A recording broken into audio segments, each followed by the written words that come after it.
Beach Ball of Death, and we are live on YouTube, ladies and gentlemen. Welcome to one last drag. Today we're talking about Smokepit Fairytales 2 with just Daisy Flowers, who you had a few voices on there. The battalion commander Amemnon, he was fucking cool. I think you played a couple rando, like one sentence dudes here and there, but I also really loved your Bryan. The senator. The random civilian they fucking bumped into just because of like how fucking dramatic he got with it. My German was trash. Everyone's was. The only like good accent in that book, I think anyway. Like, not that I didn't appreciate the effort, but like the only one I got was one of the Russian dudes. And it was a guy who I went to college with, who's like first generation American, and then like speaks Russian. So it was like, hey man, I need you to do me a favor. Yeah. But you did a fucking kick-ass job. I fucking appreciate it. Thank you. If I haven't said that, I'm sure I said that somewhere. You're welcome. Cool. Well, yeah, it was good. It was a good fucking time. What are you drinking? Miller Lite. Oh, okay. It's a school night. If I drink too much rum on a school night, school days are bad. That's a thing. And you're not a and you're not a Lance Corporal anymore. You can't drink till 4 o'clock in the fucking morning and then be like, hey, I'm here for PT, guys. Let's go PT. Yeah, no. Although I will say, because we met in Quantico, right? Yeah. The worst fucking PT anywhere in the Marine Corps is on Quantico. And you can't even really enter Pendleton into that because Pendleton's a fucking wonderland. Yeah. You can run around fucking 29 Palms. Yeah, Lake Bandini smells, but you're moving. But for those of you who haven't been on Quantico, their PFT course is like this city block, and you have to run around it like 8 times for your fucking that's on PFT? main side. Yeah. The first time I did a PFT course there was Kova's course. 2009 January time frame. We were on TBS side. That's where the Corporal's course was, and we go running, like heading towards where all the lieutenants head towards the giant lake in the FBI Academy from the motor pool area, and it's just nothing but hills. So I'm like, I was at 8th and I when I went to Corporal's course, where we ran across the river from the Navy Yard where everything was flat. So going there to Quantico, I'm like, well, this sucks. But yeah, whenever we were at the Macaque and we had to do it there at the headquarters building, running a loop constantly. Yeah. When we had a track. Yeah, I've ran mock PFTs on a track, but I thank God I never had to run an actual PFT on a fucking track because that'd be horrendous. Right. Yeah. No, that'd be bad. Fucking the best one ever anywhere in the Marine Corps though is definitely Lake O'Neill and Camp Pendleton, because it's like you run around a lake once. That's it. That's awesome. One big loop. You're out there with the birds. You run it at noon. It's a good time. It's like 70 fucking degrees, maybe high 60s. It's fucking good time. Yeah, no, but one of the things I was talking to somebody else about, I think's fun about this project is like everybody that's involved with it, voice actor wise, is either one of my author friends or like one of my military friends. So it's like everyone kind of knows something. It's like, all right, you know something about writing, do this. Hey, you know something about dickhead NCOs, do this. It's been fun. Yeah. Fucking. So yeah, what else has been up, dude? Not a whole lot. Yeah. I noticed that you've written some new material. One or two. I actually wrote the first two at Makayak. I mean, not there. It was at it was on the bottom of Shard on the 31st Mew, because like Makayak had the only fucking deployable unit on Quantico, right? Yeah. And somebody else fell out or had some family issues or something, and they're like, we need a body to go on the Mew. And I was like, get me the fuck out of Quantico, man. The new one that I noticed, 6 pistols and a dagger. Yeah, we're like 6 books after that, man. What? Yeah, man. Fucking the last book. You have been on air. Oh my guy. Yeah, dude. The last book of the series came out in March. Well, I did spend 2 years overseas, not back to back. As one does. You go anywhere fun? Because I remember Smokepit Fairytales, the original one, and then the one that looked like a pack of, I think, camels or something. Yes, that's the second one. That's the one. Argana Man, Chain Smoke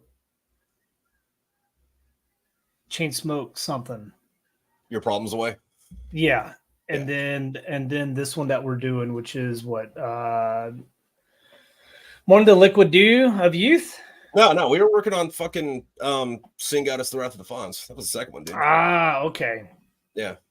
Fucking although fucking we're in pre-production of the fourth, so that's awesome. That's fun. Fucking I don't want to say smoking it, but fucking rolling wrong so far, you know. Fucking it's been fun. It's been an adventure. Fucking it's also been fun fucking like reconnecting with people too. Because like, hey man, I need people to do voices, and it's like, hey man, I'll help. It's like, I don't think I've talked to you besides liking memes in 10 years. What's up, man? How you doing? Yeah, because I think what drawn me was you put it out. I saw it on Facebook. Yeah. And I have a friend that I went to high school with who was looking for some like voice acting work. Send her your info, send her the Facebook link. I'm like, yo, hit him up. And I don't think she did. And then I was like, you know what? Because you sent out another one, and I'm like, screw it. Hey, what's up, dude? What do you need? Yeah. Yeah. And there's a lot of people that are like, hey, man, what's up? Let me help out. All right, cool. Here's all the shit. 3 weeks later, hey, you work on that? Oh, yeah, I'll get to it. Okay. All right, next. How'd you pick the roles for people to do? So fucking there were a few people that I was like, all right, I want this person to do this. Please do this. I'm not going to sound desperate while I do this, but please. Like, the lady I got to play Penelope, her name's Diane Spencer. She's a comic over in the UK, and it was like, I feel really nervous asking, but I'm not going to type. I feel nervous. I'm like, yo, what up? And then she said yes. I was like, yeah. And then like everybody else, it was like, hey, listen, I got this much stuff to open. I got these roles. I got these scripts to do. Friggin' what was I saying after that? And then people would send in their stuff, and for the most part, like if I didn't know what you sounded like, I'd be like, hey man, can you send me like 20 seconds of what you sound like? And then I'd listen to their whatever they sound like. Yeah, that fit with this character. This would fit with this character. XYZ, you know, whoever, wherever. Yeah. I mean, that and like at a certain point, it's like, I need voices. I don't give a fuck what you sound like. Here, just say these words into a fucking microphone, man. But yeah, very, very, very, very Marine Corps, fucking voice wise. Anyway, I guess. I don't know. How annoying has the Dom, editing been? Dom. Editing hasn't really been too bad. Fucking, I mean, it's tedious, but I mean, you know, you got to do it. It's just like fucking anything else, you know. Like, all right, so I need to get all this shit. I got to put it together, and I got to put it about where it goes, and then I got to like tweak the mics as much as I can to make it sound like everyone's in the same fucking room, which that's the main part of the ass is fucking whatever, or not whatever, but like trying to get like sonic cohesion. Yeah. And like the last one, it was like, all right, hey man, if you don't know how to like do audio, like I'll walk you through it, but you got to do like everything I fucking tell you to do sound wise. But it's been fun.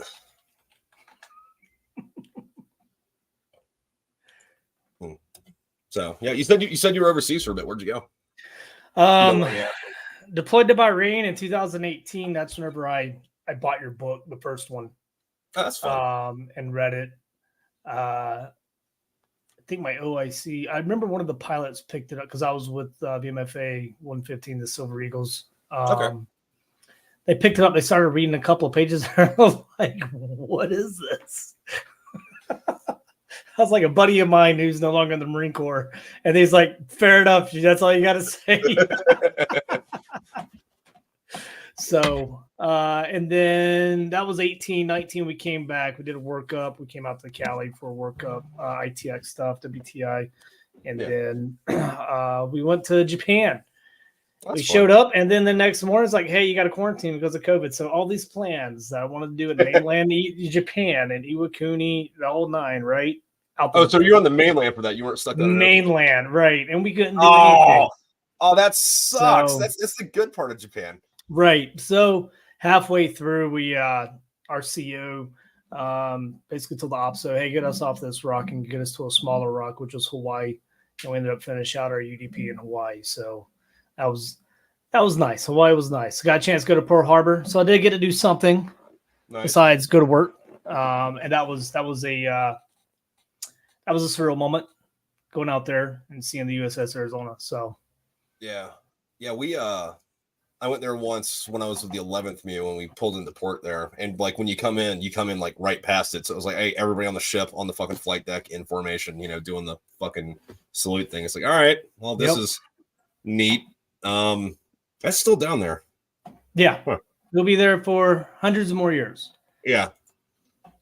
What's funny? It's like that's the only one that stayed down there too. Like fucking, if you look at it from a tactical point of view, fucking Pearl Harbor was a gigantic fucking failure because like we sunk the American fleet. It's floating again. It's not supposed to float again. All we did was piss them off. I mean, if they would have hit the fuel reserves, we'd all been screwed. Yeah, that I think that and water towers, they were built in such a way that the pilots thought they were like shrines or temples or something. And they're like, oh, well, we don't want to piss off God, just the Americans. Let's not blow that up. Tom, you got to visit Hawaii.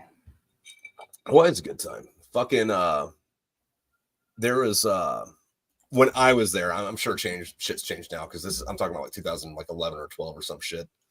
But there was this really cool jazz club in Waikiki that you could smoke inside of. Yeah. So I didn't have to get up to go out and smoke. It was also the first time I had a Long Island iced tea. And I thought, oh, this ain't shit. So I drank 12 of them without standing up. And I was like, I got to piss. I stood up. I'm like, I think I made a mistake, guys. Yep. But, yeah, that's a good time. And then Bahrain was all right. We went to port there, too. Fucking not too long after that, except for I didn't do anything there besides get drunk. But that's what you do in port, right? Well, we were down at an airbase that we're not down at from what the government tells their people there, from what we've been told, right? We were there. Yeah. The military Manama knew that we were there. We knew they were there. This, that, and the third. Like almost every day going up to Manama. But yeah, we weren't allowed to drink. That's what it was. So it's like the country in brief was like, hey, welcome to Bahrain. Manama is the Las Vegas of the Middle East. You can't drink. It's like, what? Yeah, kind of like Okinawa. It's like, hey, this place is awesome. You're not allowed to leave base unless there's 4 of you. You have to be back by midnight. You're not allowed to drink off base. Yeah. Fuck you. Which I've heard they've lifted that since then, or since I was an Okie. But I mean, I don't know. Arbitrary rules are no clue. I have no idea. Plus, there's no tell on this. I don't know how much has evolved from the whole COVID thing. And now that it's, basically treated like the flu, so to speak. We were still wearing masks up until 21, almost into 22. Shit, really? No, 21. Last year was 23. We weren't wearing masks then. I think 22 where I was at, because I was at the logistics base in Albany, Georgia before it came out to where I'm at now. And we were wearing masks. Yeah. Did they start issuing like Marpat ones, or was it just like wherever the fuck you want? Where what you want. I basically stuck to black or green, olive drab green. So that was an interesting time. We still when COVID hit, whenever I was still with the squadron, when we were in Iwakuni in Hawaii, we were still knocking shit out the park. The squadron was still maintaining, flight hours and safety and all that good jazz, but it didn't slow us down. I mean, it sucked. We were supposed to go to like Australia and the Philippines and Bangkok and, down in Thailand, but nope, COVID. And we're like, stay here. And we're like, damn it. Dude, that would have been like the worst time to join the Marine Corps would have been like what, late 2019, like as soon as you get out of boot camp. Guess what, motherfucker? Oh, so this is what barracks life's like. That kind of gets me wondering, like, so is field day better or worse now that you had a year or 2 years of like, all right, don't congregate? Well, I don't know. What I do know from what we learned was the pipeline, like on the East Coast, if you were from the Southeast, like you would all go to the one spot, and that's where you're at. for like 2 weeks, and then you go to Paris Island. But Really? at Paris Island, they were still wearing masks, and I'm like, that's so weird. You're all wearing masks, being yelled at through masks. How do you know if anyone's actually yelling, sir? Yes, sir. If you could organize like a giant troll movement, that'd be great. All right, everyone, no one say anything today, and they can't spot us out. Take that, Ghost Rider. The closest I ever got to drinking overseas is near beer while having a barbecue. With security, is security forces? Is that SF? I think that might be special forces, but then again, some people use SF for security forces. It kind of depends on your career, because like Marines and Army are going to say SF for special forces, but Navy it could be either way. Yeah, Air Force is all going to be security forces. Actually, I take that back. There's a good bit of the Army that would call SF security forces too. It just kind of depends on what your career path was like. Right? Yeah. Yeah. Yeah.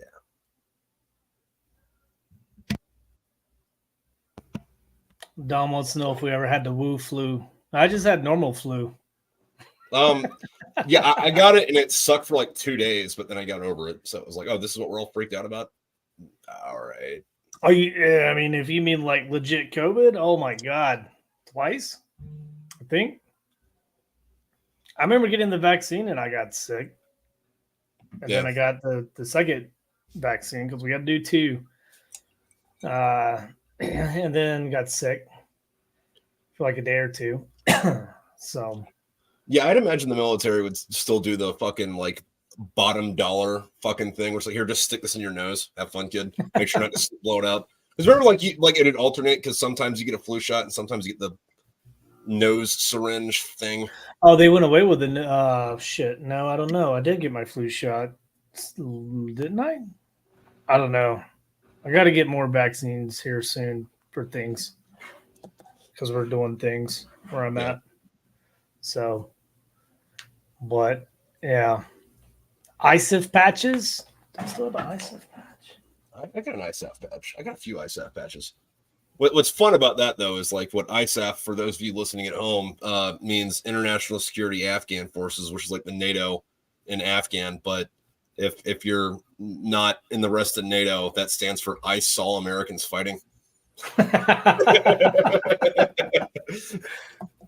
International Security Assistance Forces? No, I don't think I have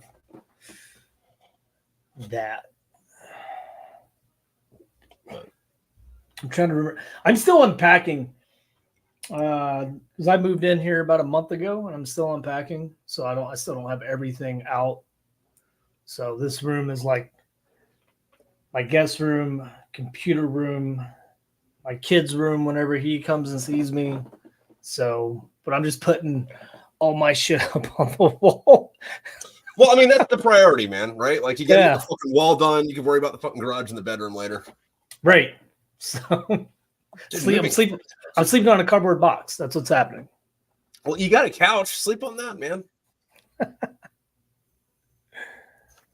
So, I do love sleeping on a couch, man. When I got to Quantico, because they put me at the base unit first. Okay, they didn't actually put me at the base unit first. There's a thing with that. But I was at base combat camera for, I don't know, about a year before I went over to Makayak, and there was a couch in the room that someone left, and it like that red one. Yeah, and I was like, yeah, I'm just gonna sleep on the couch. Just bug it. No, but like when I went to Quantico, because I came over from First Mardiv, I originally got my orders cut as a corporal, and it was to base combat camera, and I was like, all right, cool. And then like I had the paperwork for it, right? And then I I picked up sergeant, and they changed him to Makayak because like Makayak needed bodies, and I was like, I don't want to go there. Fucking PSYOP fucking sucks, man. I had to do some of that shit in Afghan. I never want to do that shit again. So when I got the fucking Quantico's fucking IPAC, I gave him the orders for when I was a corporal. I was like, you're sending me to base comp cam. Here are my orders, guys. And then it was like a year later, somebody from Makayak called me like, hey, when are you planning on checking in? I'm like, checking in where? Like, you have orders to fucking Makayak. I'm like, no one told me that, man. I got the base Quantico like, I don't know, 6-8 months ago. I don't know what you're talking about, man. And it took them like a year to figure that the fuck out. I just remember seeing you with a blue jean jacket, long ass hair, more blonde, I think. Yeah, more time in the sun. And then all the patches, and I'm like, who's this guy? Yeah, This is an interesting character. You don't, because like you stood out compared to everyone else. Yeah. Well, you know, because majority of a lot of people in the Marine Corps, you know, it's like droves. You know, a lot of us look and act the same almost, but you have your onesie twosies out of the crowd of few or many, if you will, that stand out. Yeah, and I don't remember if it was the Quantico timeline, but were tap out shirts really big then, or am I thinking of California before? Which one? What was that? Like the tap out shirts, or like the fucking not Sailor Jerry, the Tom Hardy shirts and shit. I think that was more of a California thing versus Virginia. I think. Maybe. There's a lot of flannel in Virginia. Yeah. Which is funny because like very few people that were stationed in Quantico were from anywhere fucking near there. Right. It's a lot of like Texans for some reason. That's probably why there's a lot of flannel. That could be it. Yeah. To all who shall see these presents, greetings. Presents. We've been saying it wrong our whole life. It's presents. I haven't asked Google to say it. It's presents. Well, I mean, I guess that makes sense because you're presenting people right a gift. You're presenting them a gift. Like I looked it up and it was like a gift, and I'm like, but is it presents or presents? Well, I mean, you also have to remember that like most staff and COs don't know how to read. Like it's like, all right, man, listen, I know you got into the fucking infantry because like you have a 3rd grade reading level and you fucking can't goddamn do anything else, and that's why they put you in supply. And you can't get out because you're not smart enough to read the job application. You have to put your fucking name on. Right. But you've also said this 40,000 times. You'd think you'd at least get it memorized by now. It's like where you read the whole warrant correctly and you say one word wrong, just one. And it's not at the beginning, it's not at the end, it's somewhere in the middle that you're not paying attention to. And you all get done, and then all the mass sergeants and fellow gunnies are just cracking up on you, just busting your balls. Yeah, it's gonna be a fun time. If nobody says it right, then the wrong way is the right way. Yeah, no, that's a fucking accurate statement. Like it would behoove you, yeah. Yeah, it would be who of you. It would BE space WHO space OF space YOU. And it's like, who said this wrong in the first place? That fucking everyone else just copied that fucking idiot the other time. That's where it comes from. Mm-hmm.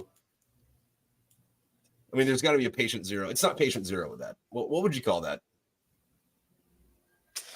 Oh, that it's whatever where the old saying of, I don't know why we do it. We've always done it like that. Yeah, and that's why every year at the ball, I'd say of 249 years of tradition unhindered by progress. Yeah.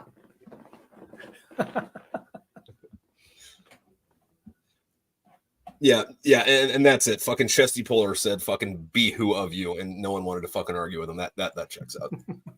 Fucking speaking of that, fucking outside of Quantico, it's not too far away. It's like a half-hour drive.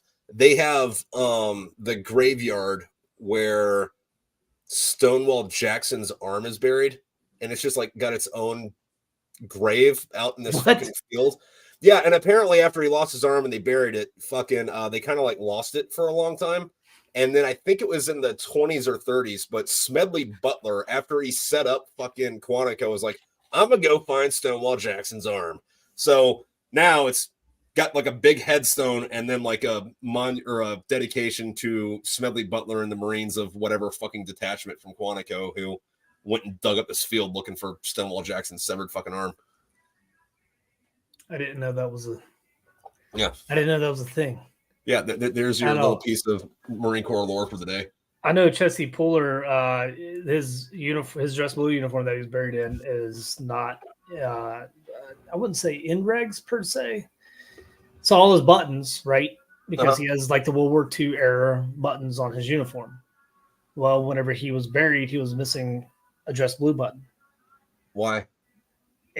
wear and tear, who knows? So I so learned that. it's So when we did the Makayak opening dedication ceremony, right? Yeah.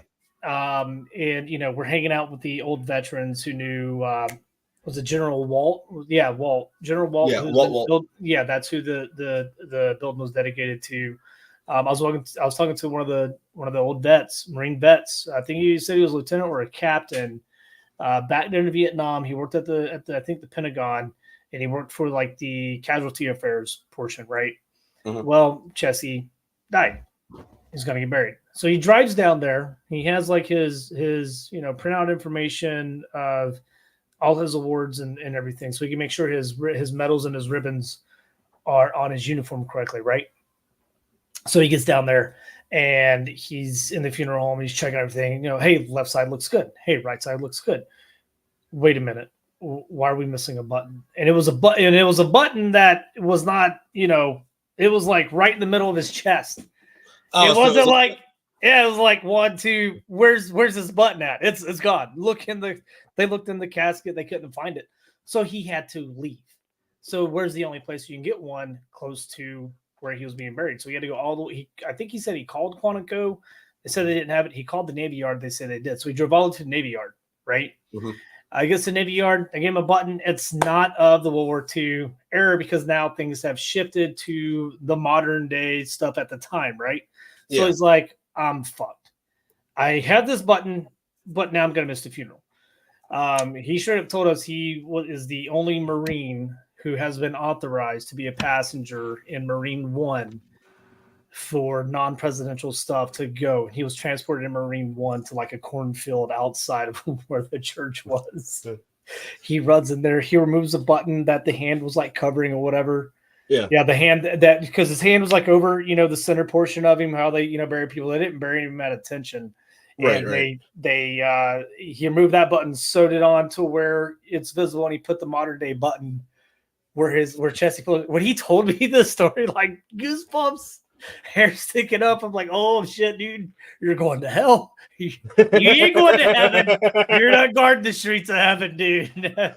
You're done for, dude. And that's funny because like most Marine Corps lore stories are complete bullshit. Like, oh yeah, at the top of the flagpole, there's a 1911 and 8 rounds in each one of them in case the flag falls. And they got that's not true. I'm calling bullshit on that one. Like it'd be neat, but yeah. I heard there was a 1911, like one bullet, a match, and that was it. So you can burn the flag and then shoot yourself before it gets taken in enemy hands. It's like, okay, first of all, how am I going to get up there? Yeah. That's secondly, I'm pretty sure those are solid. I mean, not the ones you buy at Walmart, but the ones they put on installations. I'm pretty sure are solid for weight reasoning, so it doesn't jiggle around it much. You got to get a crane. What's up, Travis? Long nose grew life. Long nose. There's some people in the fucking chat today. But yeah, no, like, and then like most Marine Corps shit's bullshit anyway. Like the fucking goddamn the blood stripe on your blues, right? Yeah. Because every Marine knows that's to commemorate the staff NCOs and the officers at the Battle of Chapultepec. Well, in real life, what happened was, because so many Marines got killed there that we got to commemorate them with this blood stripe, and that's why the junior enlisted don't get it. Yeah. Well, in real life, fucking the Marine Corps ran out of money and didn't have enough money to like buy uniforms, so like just got a bunch of hand-me-downs from the Army, and some of them had stripes and some of them didn't, and the officers were like, well, we want the stripes because it looks better. Really? You enlisted guys, you don't get blood stripes. That's where that fucking came from. I didn't know that. So who came up with the whole some fucking buddy that was like, well, we gotta make the lore thing. I mean, it's kind of like probably happened at a ball one day, and one night everybody's drinking and it just stuck. Yeah. And then fucking DAiSEY talking about the truck and the flag. Yeah, we're on and off about that. But yeah, fucking what was the other one? The Battle of Tripoli. It was like, yeah, there were 8 Marines there. Like there was a couple thousand dudes in that battle, and there was 8 fucking Marines and a sailor. So the Marines won that. It's like, yeah, we're that good. I'm googling. Apparently, there's 4 huge myths we've been told fibs about. Marines have never surrendered. Apparently, that's a huge myth.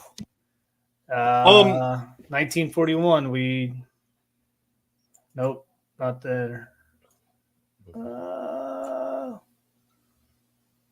It had to be one of the islands that was taken that Marines were at during World War II. So Wake was an interesting fucking story, right? So there's like was it Wake? Yeah, so there's like 1 or 2 fucking infantry companies, and the rest of it's like an anti-air fucking like battery, like the guys that like now would use Stingers, but like back in the day were just pumping fucking flak up into the fucking air or whatever. Yeah. But the Japanese show up, and then the Japanese try to take the island, and like over the course of like 2 days or something like this, these 200 Marines hold off this Navy fleet, and by hold off the Navy fleet, like they push off several fucking ground landings, kill thousands of Japanese infantry dudes, sink a couple of battleships with like mortars, and then like after 2 days they run out of ammo and surrender. Yeah. And I think like 1 Marine got killed. And it's like, yeah, all right, sure, technically they surrendered, but I mean, at that point they earned it. Yeah, a couple of days, and I annihilated like a good chunk of your forces. Yeah. And then like also in the Philippines, fucking 4th Marines got surrendered. I'm not saying they surrendered, but the army surrendered, and the Marines were under their charge. And MacArthur was like, "You guys are surrendering," and the Marines are like, "Fuck it, whatever." Shores of Tripoli. That was the Barbary Wars. If I'm not mistaken, right? Yeah. So that would have been in fucking what's Libya now. The biggest myth in the Navy was motivation.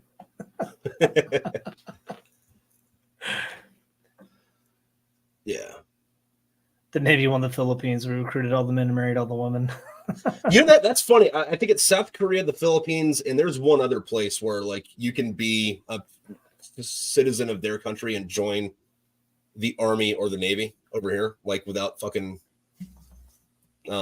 really doing your shit. Yeah. Like, I mean, like you can join as not a citizen in any branch. Like there was a lot of like Mexican dudes I knew that were in the Marines, but they were like naturalized citizens. They just weren't like citizens, but like you can be like never step foot in fucking America from the Philippines or South Korea and join the Navy and the Army. Yeah, which is like some leftover fucking treaty that never got fucking expunged from, I don't know, 100 years ago or so. Yeah. Fucking fun shit. Also, fucking the Germans never called us fucking dogs of the devil. They said we fought like dogs, and it was the devil to fight us. And then somebody was like, yeah, they said we're the devil's dogs.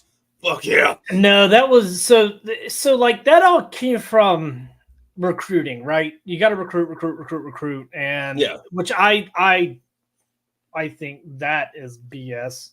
Hey, the Germans call us devil dogs or dogs of the devil, whatever, right? Not some correspondent who wrote something that and called us devil dogs or made something up in a story or on a recruiting poster. I think that we legit, that we earned it legitimately.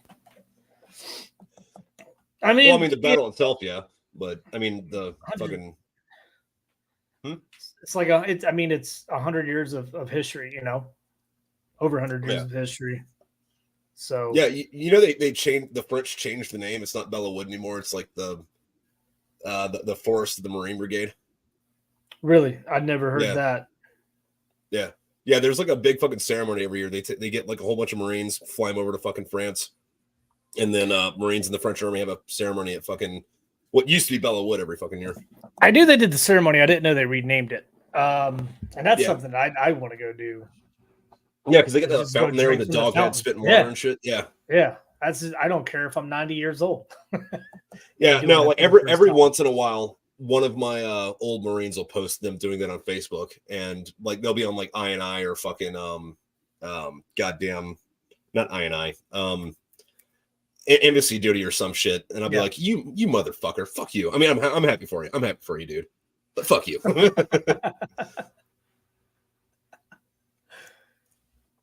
Yeah. Well, there's all kinds of fun shit like that. Yeah.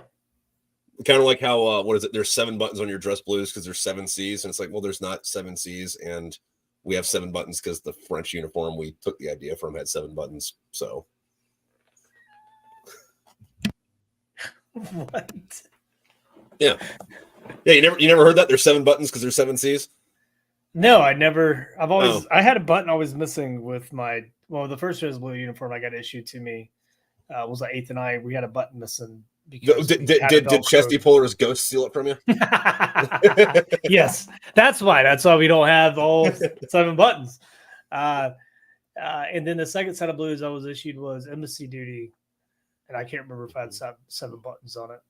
So, but yeah, that's fine. No, where'd you go for embassy duty? Yeah, American Embassy, Baghdad, Iraq, and then American Embassy in Rome, Italy. I had orders for Guatemala City, Guatemala, but I tore ligaments in my right ankle and I had to get sent back to the state. That's how I ended up at Makayak. Sucks. Because at the time I had my TSSCI clearance. Yeah. And they're like, hey, cool. They need an 01E5 freaking with a TSSCI, so we're going to send you to Quantico. And I was pretty bummed out because I wanted to go West Coast. Well, everybody wants to go West Coast. That's where the good shit is. I mean, like fucking, you got Pendleton and Miramar. Those are the obvious ones. Then everybody sleeps on 29 Palms because the only time anybody goes to 29 Palms for Viper. Yeah, that sucks. No shit, you think 29 Palms sucks, but if you're stationed there, it's fucking awesome. A, there's no traffic. B, there's almost nobody on that fucking base. C, nobody gives a shit. I'm going to come back to that one in a minute. And then D, like, yeah, you have to drive a little bit on the weekends, but if you want to go somewhere, but LA and Vegas and San Diego and Palm Springs are all 2 hours away and within bounds. So something to do. Yeah. And then like back to the nobody giving a shit thing, like nobody gave a fuck on that base. Like were you at Twin Palms? Yeah. Twin Palms. There was, I forget exactly what the fucking dude's deal was, but he was up at headquarters Marine Corps. He was a gunny and he wanted to like prove some point. So he went to like every installation in the Marine Corps and he was in camis, but he had a bright pink shirt on instead of a skivvy shirt. And he would just walk around base, going to PXs and shit and like see how long it would take for someone to correct him. And apparently like he didn't even get inside the door in Lejeune before like some random dude was like, hey, gunny. And then like Pendleton, like he like got in and like got his monster and someone was like, hey, gunnery sergeant, what's up? And when he got that, like our base got an ass chewing for this. But he goes to fucking 29 Palms and he walks around the PX for 4 hours and nobody says a goddamn word to him about it. Really? That's crazy. Yeah.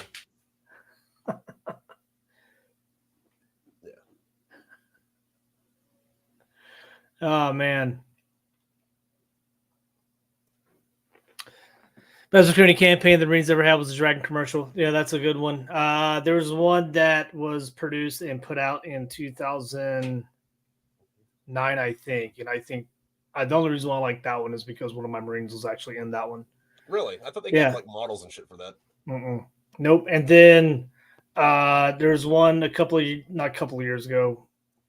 Within the last 10 years, there was one where another Marine that I knew, he was my NCO whenever I was at 8th and I.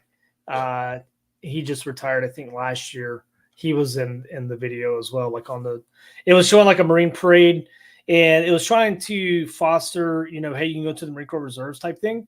I just thought it was just a regular old, Marine Corps recruiting commercial, but he's on the sidelines, like, dressed like a veteran, cheering on the Marines marching in the parade. But yeah, they don't use a lot of models. Now, some of the training aid videos that we did, like take a step training, hey, don't drink and, all this stuff.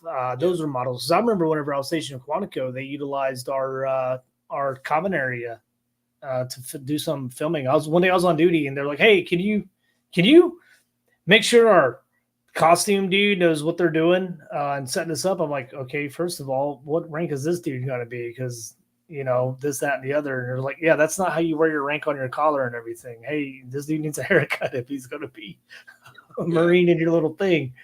And then last year I was actually filmed as an extra. There was a, I can't remember the producer's name off the top of my head, but it is one of those religious movies or whatever. and one of the actors is a Marine in this movie. So they kind of used 2 vehicles from the logistics base, and they used all of us Marines as extras. The only person in that little shot it's a movie that's coming out this year, toward the end of this year. It's like the ending scene of this movie or whatever. And the only Marines that I don't know if they filmed anywhere else, other than there for that ending shot. And we're standing around a Humvee in a 7-ton, and it's like, okay, cool, we're done. It was like 30 seconds, 45 seconds, something like that. I have no idea. But I mean, that's fun though. Yeah. Like an hour of walking back and forth. Hey, do it again. Hey, do it again. Hey, do it again. We need 40 takes of this. You fuckers don't know how to walk right. Yeah, you don't know how to make it look like you're talking to someone about something. Just act normal, but don't talk out loud.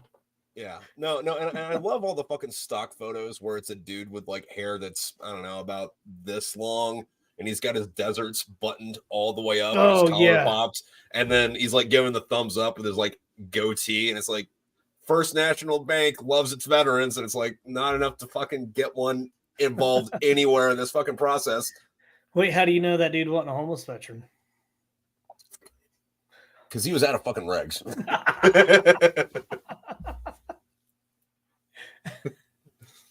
Yeah. Although I do know they used a bunch of Marines as extras in that movie, Battle LA. Yeah, wasn't that a whole bunch of California Marines? Yeah. I think it was 2 or 3, 5 that was supposed to be the unit in that movie. Yeah. But then they had Aaron Eckhart playing the staff sergeant. He's like 46, and it's like, on one hand, it's like, okay, yeah, 46-year-old staff sergeant. I mean, it's not impossible, but all right. On the other hand, it's like, maybe this character is actually 30 and he just looks 46 because he's a fucking staff sergeant. He was a reservist. That's what it was. He got caught on active duty. Yeah. Yeah, Grom, that is a good movie. That is a good one. Yeah. Oh, and he's asking about Generation Kill. That was a fucking great show. Like, yeah. That's probably it's not perfect, but it's the closest of anything I've seen that got Marine Corps shit right. I just started the Pacific again. That's a good one. Yeah. Yeah. I also learned here recently. I don't know how old or new it is, but apparently, have you heard that the Iwo Jima flag raising? The actual events are like the statues. The event, and then all the statues portraying it, right? There's no corpsman involved. It was an actual Marine. Really? Yeah. When that came out? Because like, wasn't that the whole point? Within the last 5 years. Really? Within the last 5 years. Well, Flags of Our Fathers was obviously way before this, but yeah. I think Flags of Our Fathers are trying to point out that hey, it was other people. Obviously, that's true, but apparently the corpsmen did not raise the flag. Really? I had to look it up. This is like 2 weeks ago. I had to look it up. I'm like, there's no way. I was like, this has got to be a satire article. There's no way, but it's legit. So is he just like playing along for the war bonds fucking effort? Probably, just like the I don't know the actor's name portraying in the movie, but I say, oh, he's a pretty boy dude because he was the runner. The dude that was the runner. And Ira Hayes kept saying, portrayed in the movie like, oh, you did nothing, but you were just the runner. That was it. Yeah, he had a weird name. It was like Rainey Gagnon or something. Something. I had to look him up. Like now, I don't know if it's because I'm older and I like history or I forgot some things growing up. Yeah. But I'll stop and I'll start researching, into, especially if it's movies about real events, true events, stuff like that, to see how accurate they portrayed anything. But one of the interesting things was that dude, because he was like the front face of all the war bond effort, right? Doc and Ira Hayes are just, two figures in the background, so to speak. And he's getting all these offers. Hey, contact me, come work for me, come work for me, come work for me. So after he got out of the Marine Corps, he's calling all these people like, hey, what's up? Hook a brother up, and nobody even gave him time or day after that. Well, yeah, no, because he's out of the limelight. Why would they? Yeah, That's exactly. how that works. I do know that statue's wrong though, because you can't see it from the front except for like the dude's foot, but like on the back side, there's that other dude doing the this thing, and Two they left have hands. that, and he's wearing a fucking helmet, and in real life, he was not wearing any headgear. Iwo Jima flag. Corrected. See if I can find the article that I looked up. AP News, I know, put it out 2019. What was his name? It was think it Bradley, was. right? Yeah, except for Bradley, who was a Navy corpsman. Yeah. After 2 amateur historians raised questions about the identities, a Marine panel in 2016 found a flag raiser long believed to be naval pharmacist mate second class John Bradley was actually PFC Harold Schultz of Detroit. Huh. So that's from AP News article from 2019. But then I went down a rabbit hole of like digging, and then the Marine Corps Times actually put it out stating, "Hey, sorry, but this is the right dude." Huh. So did that Schultz dude get schwacked and they're like, hey, we need someone to go on this fucking tour? Corman, you're standing right here. You're going, I don't want to go. Fuck you. Well, I mean, yeah, there's no telling, because majority of those Marines who, after they took the photo, they didn't make it. Yeah, they were all dead within like a week. Yeah. So they even had the FBI look into it as well. Really? Yep. Huh. They got the time and energy to look into that, but they can't, like, I don't know, insert literally any other fucking problem America has right now. No, one of the other dudes, Mike Strank, in the movie, he was played by the guy that was the sniper in Saving Private Ryan. But he's from actually not too far away from where I'm at now. And they got a statue of like just him. Really? Yeah. It's like, oh, hey, this is where Iwo Jima. Say what? What is he doing? And how's the statue portrayed? Oh, it's not a great statue. It's just him there fucking standing there. But they're like, oh yeah, this dude's like from this neighborhood, American hero. It's like, all right, well, I guess that makes sense if you're not doing the flag raising thing. You're just doing him. But I don't know. There's some weird fucking monuments around here though too. And I don't mean weird like the monument itself is weird, but it kind of makes you go, huh, wonder what that's about. Like there's a World War I and a World War II one down the street, next town over, and both of these have like 700 fucking names on them each, right? From that town? Yeah. Holy crap. And that town has a population of like 400. So it's like either this town fucking shrank or everyone died. World War I, World War II. Yeah. So what happened? Yeah. There's nothing to do here. The mines are the mines are shutting down. No more bread routes. We're going to war. Yeah. And they're not the monuments themselves aren't anything, special. It's just like the what is the Washington Monument fucking shape? I know you're talking about. Yeah, the obelisk. And then it's, got their names on it, and it's like, oh, that's that. There aren't that many people that fucking live here now, dude. Jesus. Yeah. Yeah. But I think one of the most badass World War II museum pieces on display is that World War II German sub that we didn't sink. We stole it from the Germans. Yeah, we didn't tell them. We didn't tell them that we stole it. They let them think that we sunk it, and then we told them later on, hey, it's now in Chicago or wherever it's at on display, which led me down a whole rabbit hole of I didn't know that we had German POW camps here in America, and there was a lot of them that was in the South, and there's one down in Alabama, because they made them build. They had to give them something to do. And they made them build I think it was Alabama or Mississippi, maybe Mississippi, but they made them build a mock of the whole like Mississippi water basin, all the way from like the northern state all the way into, emptying out into the Gulf. and to where you can look on Google Earth and find it and look at it. And there's a whole lot of people that are trying to raise money to get the city or the state to put money into it to clean it up and everything else like that. And there's a website dedicated to the history of it, and you can tell it's like a private little website, but the highest ranking German officer broke out of prison. He went like to a train station, wrote a letter to, I think, the American Red Cross saying, hey, they're not treating me right here. They need to treat me better. And it's like, oh, I'm sorry. You're an enemy of war. We're giving you 3 hots and a cot just because we make you build a river basin. Doesn't mean it's the end of the world. Yeah, I read this book a year or two ago, and I forget what it was called. It was like An American Odyssey or like A New Kind of American or something like that. And the story's about this dude, and he grew up in like rural Germany and got drafted into the German army.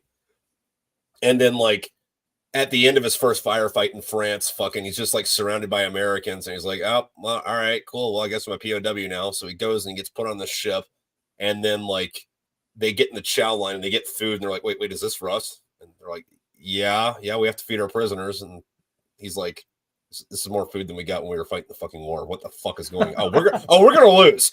Fuck, we're gonna lose. So they get on the boat, they come over to the States, they get off in New York and get put on a train to go to Arizona or Nevada or somewhere along the way. But on the way, they're on this train, and the American guards don't speak German, and none of the Germans speak English, so it's all hand and arm signals and shit. Yeah. And somehow they get it across. One of the Germans is like, hey, where are we? And dude points out the window and says, Cincinnati. And what's funny about this is, I don't know if it was supposed to be funny in the book, but I thought it was fucking hilarious. But they get into a big argument because you're a Nazi in German is Zinzi Nazi.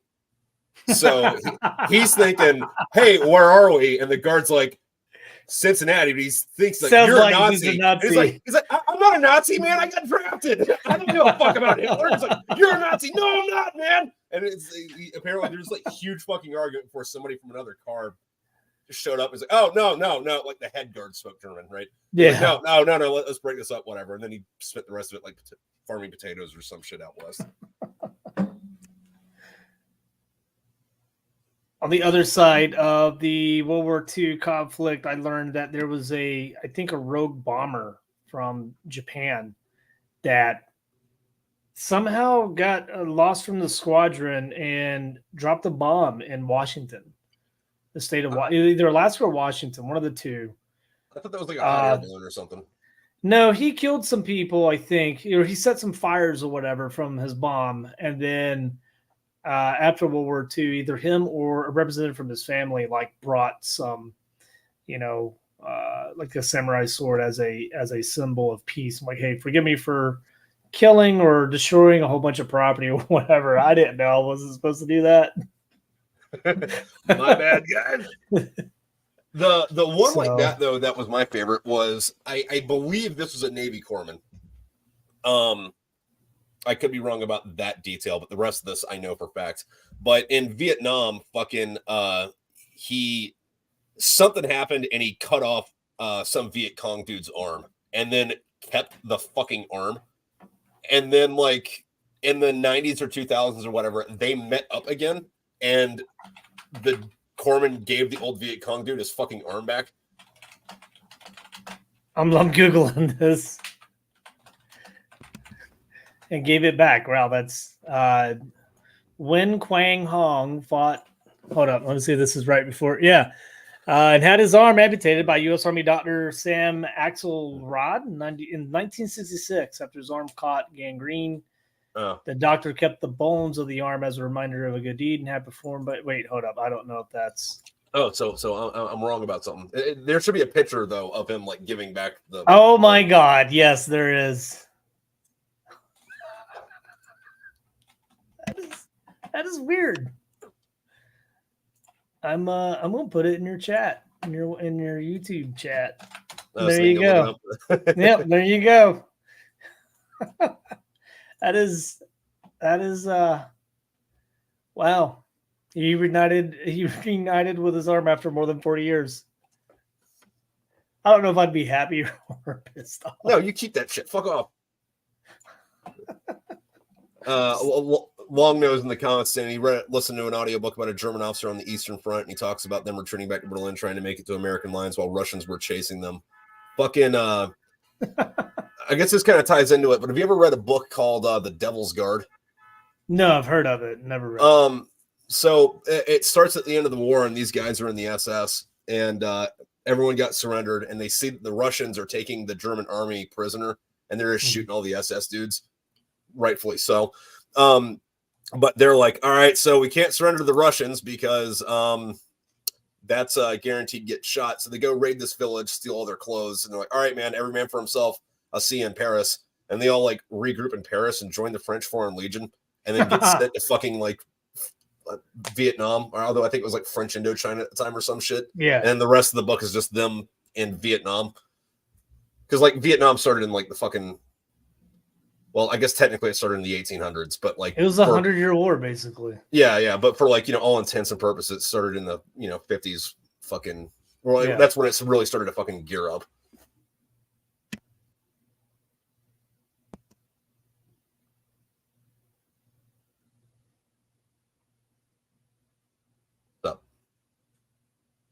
Trip makes me lock myself in a closet and pretend to be other people and doesn't give me bread and water.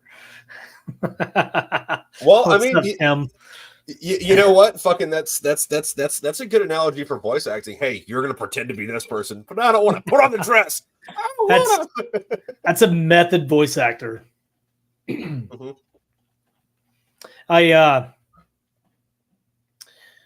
For the lieutenant colonel, because you're like, I want someone like Colonel Sink. And you know how many times I would go to Band of Brothers and just watch snippets of Colonel Sink speaking. Well, I mean, he was a good character, though. Yeah, Dale Dye, right? That's Dale Dye? Yeah, Dale Dye. I can't, from Missouri. Yeah. I mean, but then again, that scene where fucking the battalion commander is yelling at fucking Fonzie about, like stripping his rank and, not his rank, but his taking his fucking, platoon away and, sending him to go be a fucking company clerk or whatever. Yeah. In my head, that was very similar to when all the NCOs and Easy Company are like, yeah, we're not deploying with Sobel, dude. Fuck you. And then he's like, I ought to have y'all shot. Yeah. Oh, you non-coms. Yeah. I'm imagining that was the vernacular back then. Yeah, for NCOs, non-coms. Uh-huh. Non-commissioned officers, non-coms. Yeah. Yeah, was that before NCO came around? Although they called them NCOs in the fucking Pacific, so was that an Army Marine Corps fucking? Might have been an Army thing. A difference. Separation. I read a Army sergeant promotion warrant today. Like I found it. Somebody posted on their IG that they got promoted to sergeant, and I'm like, ours and yours is way different. This is probably why we act different. Now, see, when you started that story, I was like, dude, what fucking unit are you at where you're fucking promoting fucking Army dudes? Not that it hasn't been, I haven't seen it happen, but No. Yeah. Yeah. Although not a joint command. No. Although fucking I pissed a lot of people off when I was in Okinawa. Or me and you remember Mike Esmeralda? Sounds very familiar. He was one of the dudes that went to fucking Japan with me, but when he got promoted to staff sergeant, he had me pin him as a sergeant, and the entire command staff was like, "Can't do that."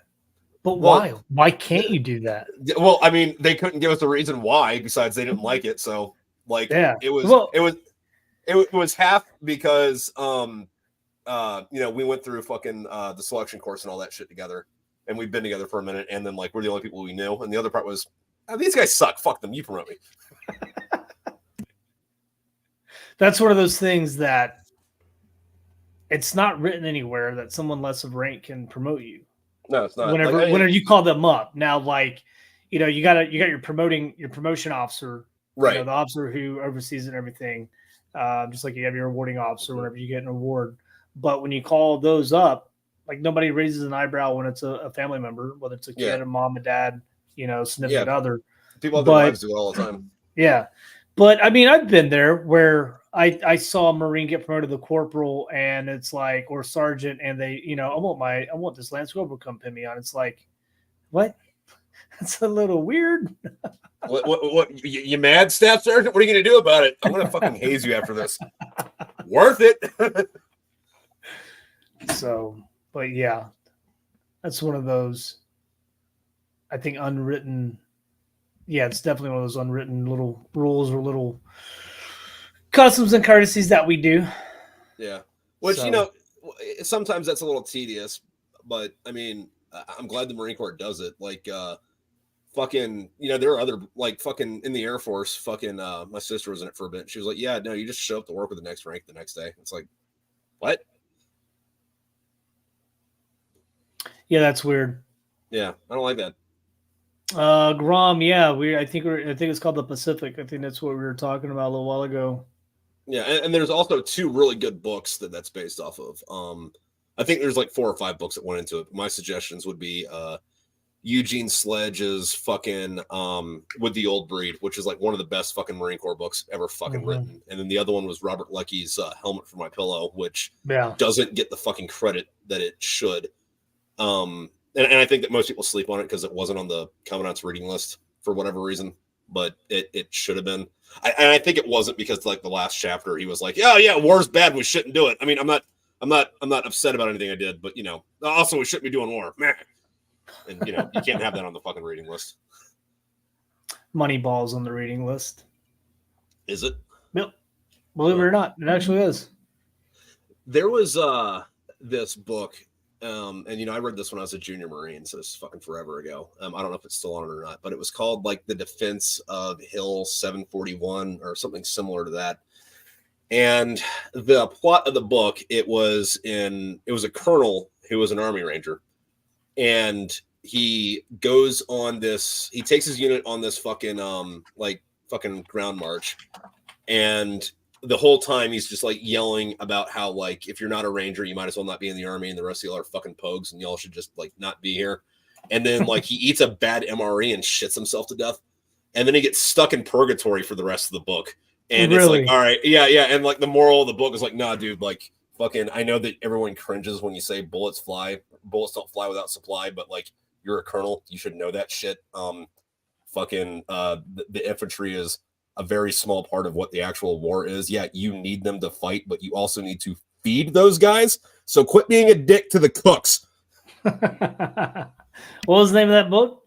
I think it was called like The Defense of Hill 741. I might be wrong about the number.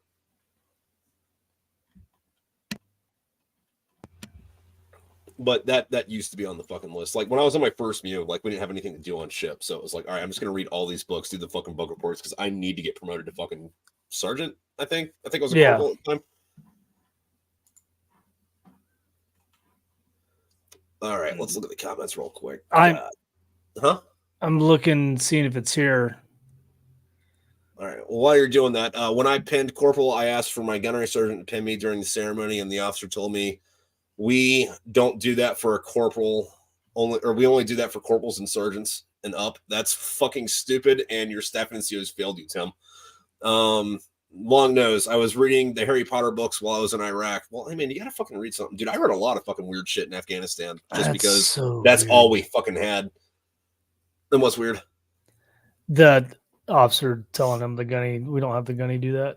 Oh yeah, no, dude. Like fucking, like wouldn't you think like, hey man, I'm kind of iffy with my junior Marines anyway. I'm not worried about getting fragged or anything, but it's not outside the realm of possibility. Hey, Gunny, I need a really small favor that you're going to be there for anyway. Nah, fuck you. If I'm your gunny and you want me to pin you on, whether you're getting promoted to fucking Lance Corporal or gunny, it doesn't matter. Yeah. Like you want me to pin you on, I'll pin you on. It's not on here, that the Hill. Yeah, well, I mean, fucking... It's updated. They got podcasts on here now, which I didn't even know. Yeah. Huh. Yeah, I mean, they took a lot off, because, like, Starship Troopers used to be on there when I was in, and they took that off. I remember that. Yeah, that was fucking great.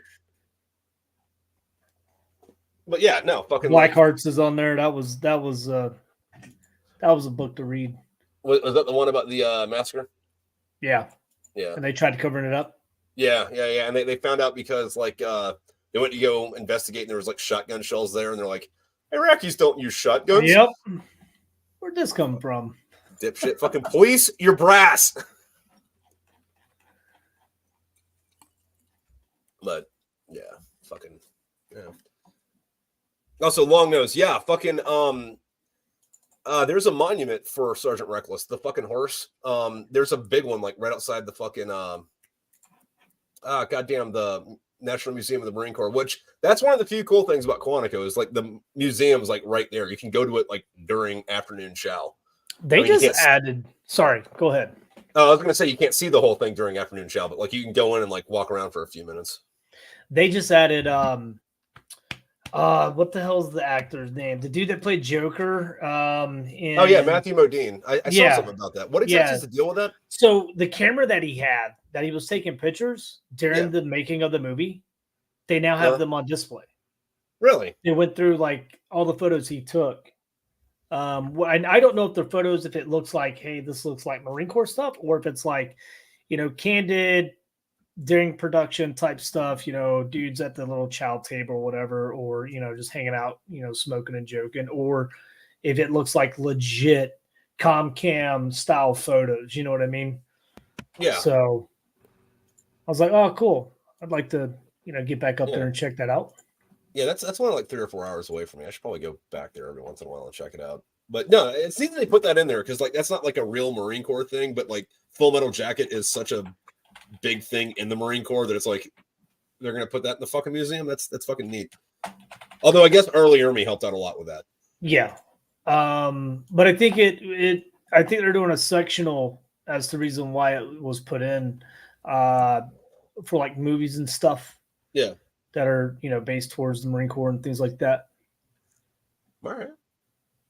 Yeah, because when they built it, like it's like a whole fucking circle that's cut up into like pies, and then they have like a pie for section, and then like last time I was there, like half the museum or what could potentially be the museum was like empty for like future exhibits.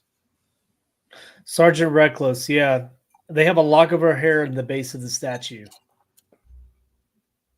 That's cool. Interesting. They kept the hair. That's interesting. I mean, what they should have done. I mean, they have a portion of the spine whenever they murked. Oh my heavens! Oswald assassinated Kennedy. Booth. Was it Booth that assassinated Lincoln? Yeah. Yeah. They have on display the portion of his spine when they shot him in that barn. Really? Yeah. Where is that? I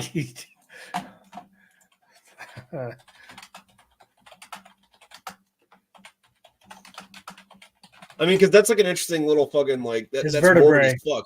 But yeah, items on display. The National Museum of Health and Medicine in Silver Spring, Maryland. Oh, okay. Well, that makes sense. I mean, health and medicine, you can get away with fucking put it whatever the fuck you want.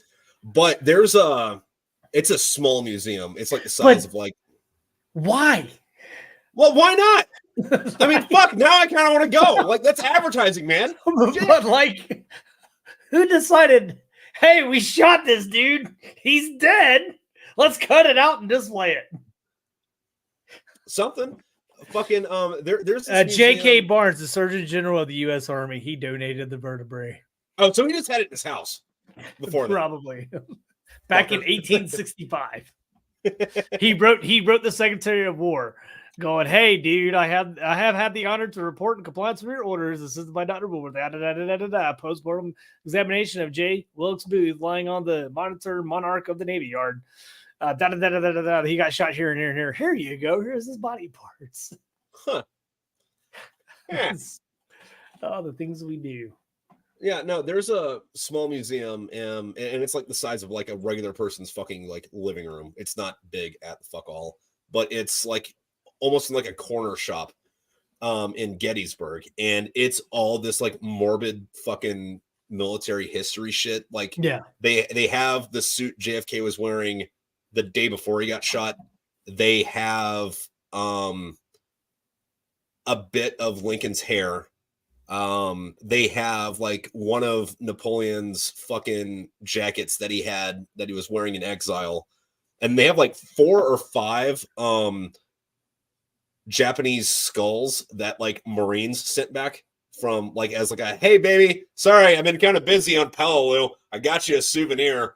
And it's cool because one of them is painted bright red and it's got a First Marine Division fucking logo painted on his forehead. And it's like, oh, that is fucking sick. I'm sure someone's pissed off about this, but goddamn, that's cool. You mentioned Napoleon's jacket. I went down a rabbit hole. I'm telling you, I'll start watching movies and I'm going down rabbit holes. I was watching Monuments Men, right? Mm-hmm. And there's a plethora of art and just gold and whatever that they have yet to recover. And they believe there's this train that's buried in the mountains somewhere. And they believe they found this year, either last year or this year, they believe they found rail that may lead them to this train. But at any rate, I went through this rabbit hole of learning that the longest campaign of World War II was the Atlantic Ocean War between all the Allied forces and the Axis force, so America and Germany, right? All the U-boats, everything. We all know about the Pacific, right? Island hopping, Midway, everything. But you know about a couple of German U-boats and battleships getting blown up, but all spanning from both hemispheres. In the Atlantic, they battled it, and there's 3 islands down there at the southern hemisphere in the Pacific Ocean or the Atlantic Ocean, and that's when I learned that's where Napoleon got exiled to. I knew it was exiled. I didn't know where exactly, and how I learned this a couple of drinks, and I'm just like on Google Earth, zooming in, just going around, like, oh, hey, there's islands here. Well, it's here at this island. I learned it. And the interesting thing, so you have 3 islands, and I think this one right here, closest to the east. Yeah, it's St. Helena, right? It was, I think, I'm not certain, but that's where he's buried because that's where he was exiled. However, the southern island is where the French had a post. So if anybody tried to come get him, they would fight him. And I'm like, dude, you're like so far away. You can't even see the other island. So how the hell would you stop any? Would they come down and go, oh, hey, you bottom island. Sorry, we meant to go to this island over here. Like, how would it just blew my mind. They had a post south. They kept. Well, everybody. I mean, Napoleon also got exiled twice, and they had to send him that far away because the first time he got exiled, he escaped and went back to France. And then the French were like, "We're going to go send an entire army to kill this guy because he's got to go down," which was a giant mistake because the army gets to him, and he's like, "Your emperor has returned." And then the French army's like, "You're goddamn right, he did. What are we doing, boss?" But that was interesting, and that's how I learned about the whole Atlantic battle, which they don't teach us. You got to find it on your own. Yeah, I mean, because like that went until fucking the beginning of 45, right? Like when the Germans didn't have an army anymore. But like it also started like what, fucking 38, 39. Although that does discount fucking, I mean, that's one of those interesting things though too, because people are like, oh yeah, this is what happened in World War II, but like the Japanese invaded China in what, 32, and were there till the end of the war. Battle of the Atlantic from September 1939 to May 8, 1945. It's the longest battle in World War II. 5 years, 8 months, and 5 days. Huh. All up and down the Atlantic Ocean, Rio de la Plata, the North Sea, Irish Sea, Labrador Sea, Gulf of Mexico, Outer Banks, Arctic Ocean, Caribbean Sea. That's a fun thing too. If you ever look at a map of where German U-boats were sank, there's a fucking lot of them in the Gulf of Mexico. Oh yeah, 100%. They were trying. They might have, came and hung out. Yeah. And couldn't find their little U-boat. So that's how we got winter schnitzel into the U.S. If you didn't know.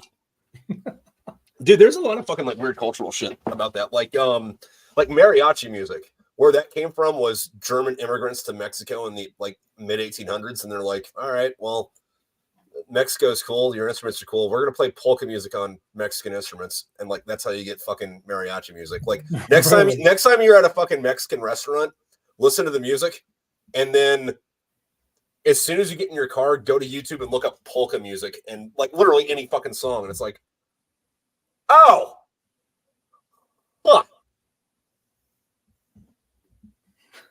So mariachi music's just Mexican polka. That's so weird. Yeah. Also, hey, Warsmith, what's up?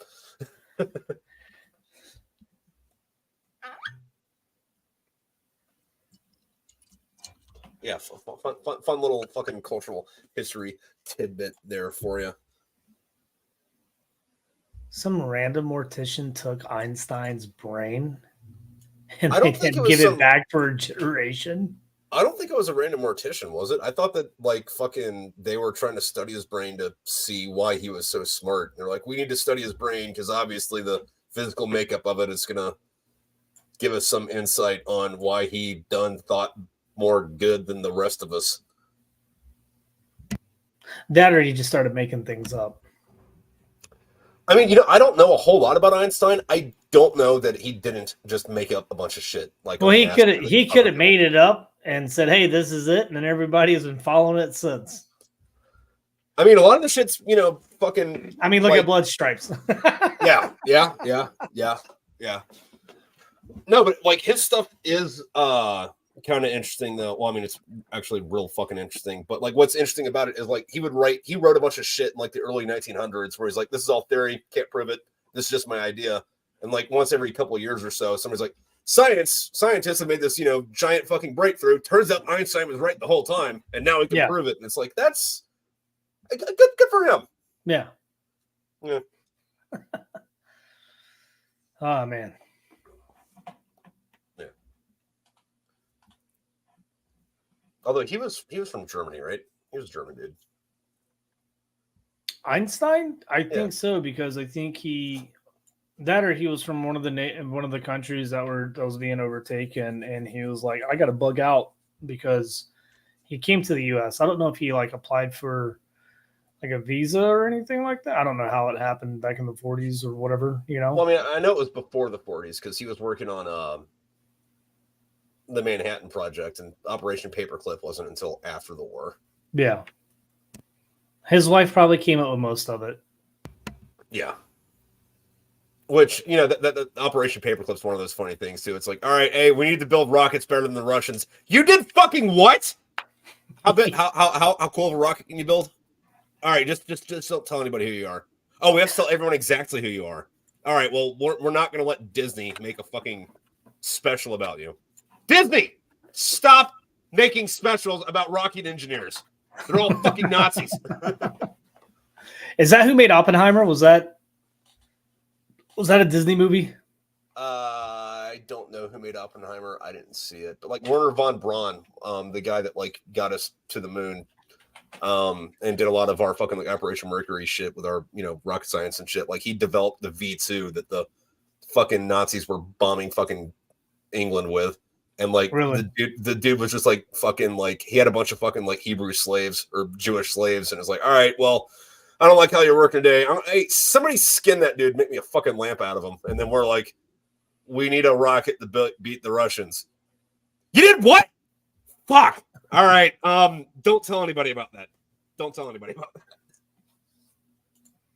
Who released it? Who did Oppenheimer? I mean, Nolan directed it, right? Right, but which? All I'm seeing is Oppenheimer gross this, Oppenheimer gross that. Like who? You probably just go to the Wikipedia or IMDb page. But while you're doing that, Einstein was from Germany. He happened to be visiting the U.S. when Hitler came to power, and he just noped out on going back home and stayed here. I mean, which that fucking checks out. And what's crazy is the Nazis had missiles with cameras on them. I haven't read anything about the cameras. I do know but it doesn't surprise me though, because they did have fucking not guided missiles, but like self-guided missiles, like where it had a rudimentary computer in it. I think that they were pioneering fucking heat seeking, but I'm not quite sure on that second one. But it was like, we can program this to like, this is going to shoot, it's going to go in this direction, it's going to track this thing, it's going to slam here. And also, fucking fun thing about that is, after World War II, and we went and like got all the fucking Germans records for what they were actually doing during the war. We redefined where the barrier for space is, because if we were using like a pre-1946 or 1947 definition of outer space, we'd have to give the Nazis credit for being the first people to space. It's like, no, we're gonna make this. We're gonna make that 20 miles higher just to say that the Germans didn't do it. They did make not with cameras. I can't find anything on that, but it's saying that they developed mini missiles that were precision guided. Yeah. So The first cruise missile. Yeah, That's crazy. Yeah. And then we commandeered that, and we're like, we're gonna go to the moon. Fuck you, Russia. Yep. But, yeah, fucking fun shit. Although one of the other things I think is funny is like everyone gives Germany credit for having the first fighter jet, and while they did have the first fighter jet that had air-to-air kill, the British actually had the first fighter jet. They just didn't send it to combat because they didn't trust it. Really? Yeah, I think it was called the Meteor. I might be wrong about that, but they had it like in the late 30s. And like, yeah, dude, this thing's awesome. We're gonna send this to combat. No, it's gonna get shot down. You know how expensive this fucking thing was? No, we're not sending it over there. Yeah. You remember how the U.S. maybe it was the Navy. I don't know if it was the Army. It was probably the Navy. How they had the water planes. Yeah. That a lot of operations in the Pacific. There's talks of trying to bring that plane back. That one specifically, or just something like it? That one, something like it per se. Yeah. Yeah. I don't know if it's going to be DoD wide. I mean, that'd make sense though. I mean, because we don't have any planes that can land in the water right now, do we? No clue. Huh. It was a V2? Well, I mean, V2 is the platform. Like, you're going to have to get, like, model number. Oh, the power of Google. Yeah. Because, like, they had, like, V2 is kind of like a GBU. Like, in the fact that, like, it's just a bomb. But, you know, a bomb with rockets on it. But they had different, God, what is the word? What is the term for like when you have different modifications of something? Different, like not models, but like say like you have the F-18 and the F-18A and the F-18B variant. They had different variants. Variants of the platform. I still can't find anything with a camera or talking about cameras on it. They filmed it being shot.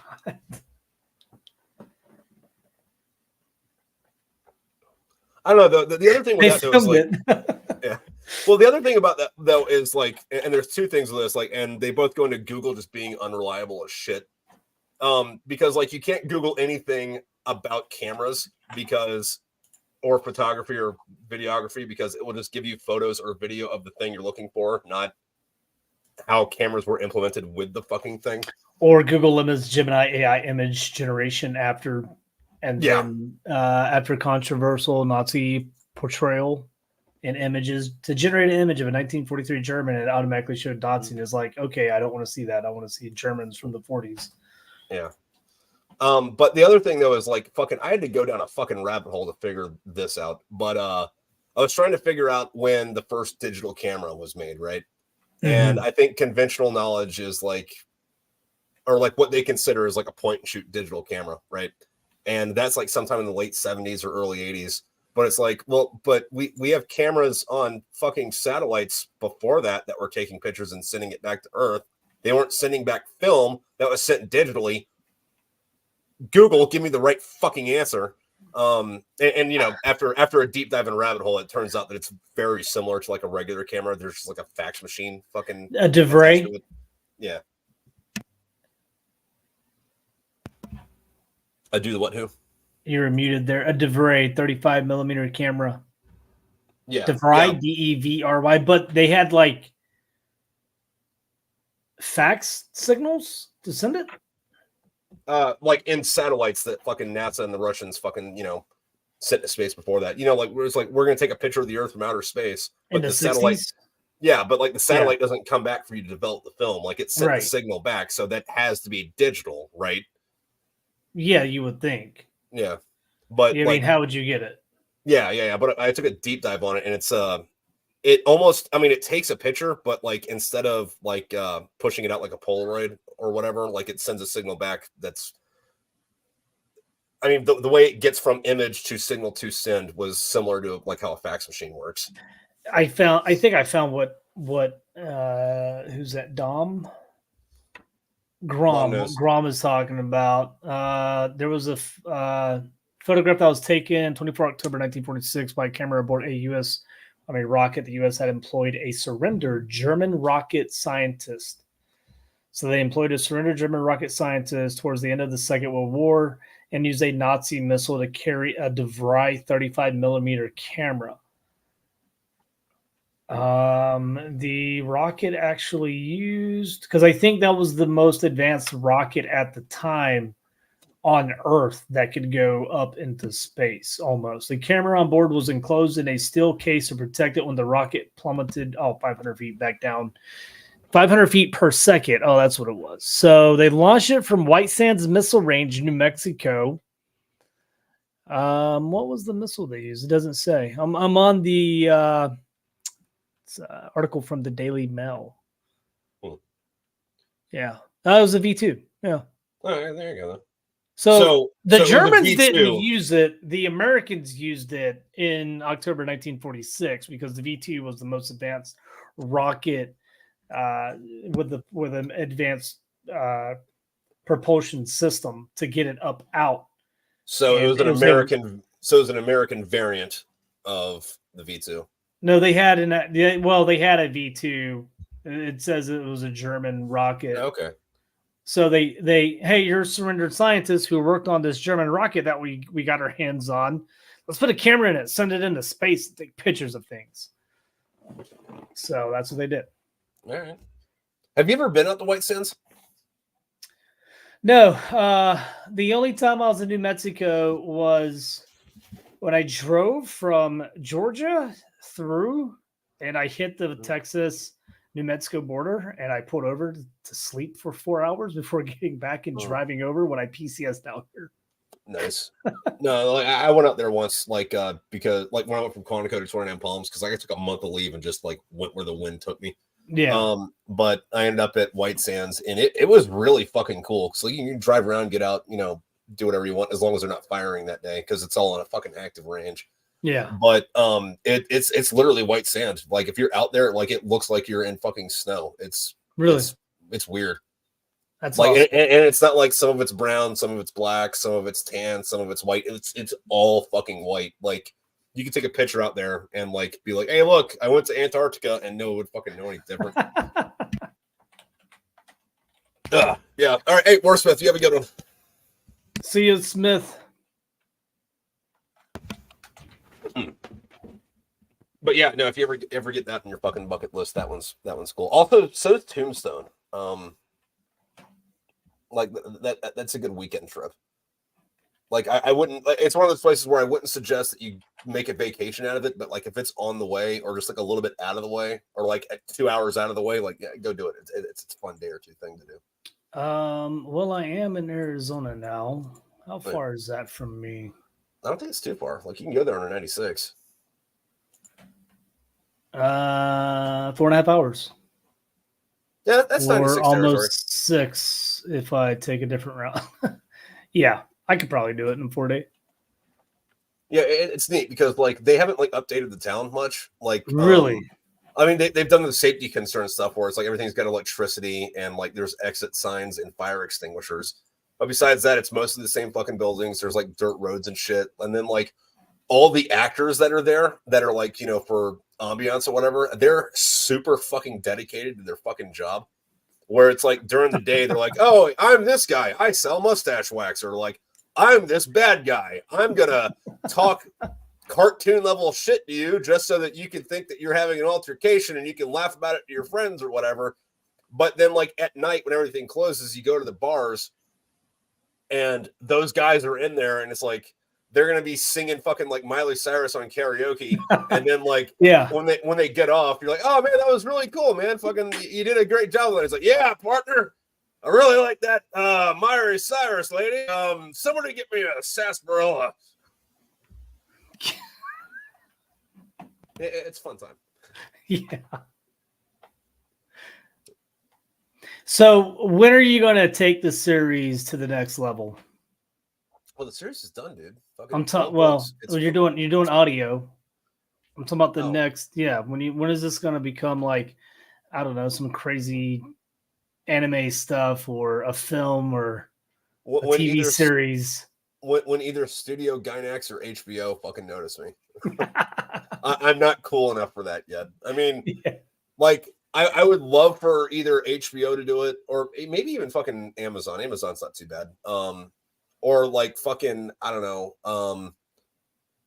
I don't want to say any anime studio, but like, I mean, I would kind of like for it to be a cartoon just because, like, it's 12 fucking books long. If you wanted to do the whole thing, if you got like real life actors doing it, like they're gonna age, or you're gonna have to replace somebody, or like there's a couple characters in it that like don't fucking age, or like the books are like back to back, so like these 3 books all take place in the fucking same 6 months, but Yeah. the actor looks 5 years older between January and June. Well, it's Which I don't know about any other book series other than Jurassic Park, where they took parts in the second book and put it in the first movie. yeah. So Yeah. that'd be interesting to do, though. It'd be like the Harry Potter movies. What I liked about the Harry Potter movies, and I'm not big into Harry Potter, it's kind of like it's there. But what I liked about them though is that from the first movie to the last movie, they maintain the same production quality all the way through. Because like normally in a fucking like series that long, you have an awesome first movie and then like all the rest of them are B movies, or like you have 5 of them that are like Fast and the Furious, Yeah. Or you have 5 of them. Yeah. Or you have 5 of them that are like shit B movies, and then someone else picks it up and makes a good movie out of the 5th one, but it's not technically in the same franchise. So it's different actors and it's like a bleed over and shit. Batman movies. Michael Keaton, he was one of the best Batman out of all the Batman movies. Oh, yeah. No, he's my favorite one. Yeah. And then like Alfred was the same guy for up till fucking Batman and Robin. So like that's the same fucking Bruce Wayne. Yeah. But and if you did it like with a cartoon, like you wouldn't have to worry about it, because like fucking say a voice actor drops out, like there's somebody that can do a really good impression of that person. Right. So I don't know. That would be I would like, but Yeah, Heath Ledger for the Joker was I think hands down one of the best Jokers. You didn't like Caesar Romero? No. We're gonna paint over the mustache. Jack Nicholson did a good one too for that style of Joker. Yeah, I mean they were completely different fucking styles though too. If you did do the whole Smokepit Fairytales series, if it did do cartoon, would you voice over Trip or? I mean, if they asked me, yeah. But they'd probably want somebody that they could market with, like, oh hey, we're making this guy that from the other thing, he's doing this guy, so you should come watch it. I'd be happy just to go to the studio for a few days and be like, oh, this is what you guys do, neat, cool. But so you were doing the book writing and everything. What got you into doing the canvas art? Well, I mean, I've always been like drawing or painting somehow, and then what got me into the canvas art was when I was going to school. They like made us use canvas, and I was like, I don't know about this. Oh, okay, all right, this is pretty all right. All right, yeah, I can do that. Yeah. I haven't actually painted anything in fucking months. I need to get back on that. Yeah, there was one that you had with a Corsair. I was trying to find it on your website. I wanted to get it. I couldn't find it, and I was like, "Oh, damn it! I hope he didn't have a fire spell."